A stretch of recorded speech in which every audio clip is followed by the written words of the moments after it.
Without question, this draft has a lot of talented running backs. So let me ask you this. What's the sweet spot round-wise for the Browns? They need at least one, maybe even two. And who are some guys that you think fit in that round?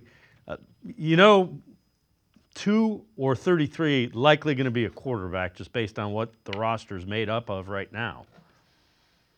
Yeah, and I think if you're looking at running backs and that sweet spot that you want to get those guys, I think maybe round number 3 feels like an ideal area for me. And, maybe that takes away some of the guys like Travion Henderson and, Omari and Hampton from North Carolina if Hampton doesn't go in the first round. But I think round 3, you're looking at maybe Caleb Johnson from Iowa, Quinshon Judkins from Ohio State, Cam Scatterbo from Arizona State as guys that could be there even kind of later in that other guys I think could really fit that part of the draft. RJ Harvey from UCF sticks out.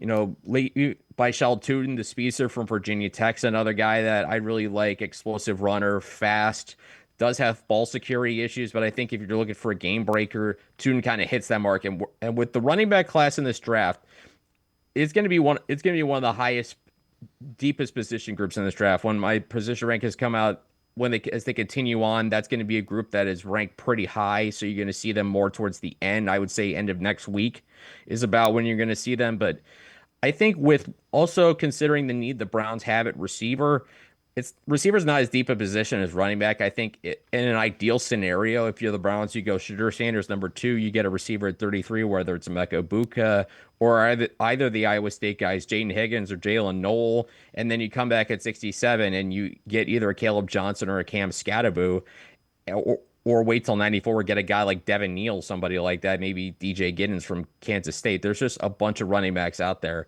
They could certainly get two, especially with all those day 3 picks, certainly 6th round picks out there. Maybe Jarquez Hunter from Auburn is a guy that's worth taking late. I think I've talked before about explosive run rate. Jarquez Hunter certainly fits in that mold of guys who have good explosive run rates that are guys you want to take chances on. I mentioned before the comparisons with guys like Bucky Irving and Tyrone Tracy, who weren't highly touted guys, but they were the top 2 runners in their class.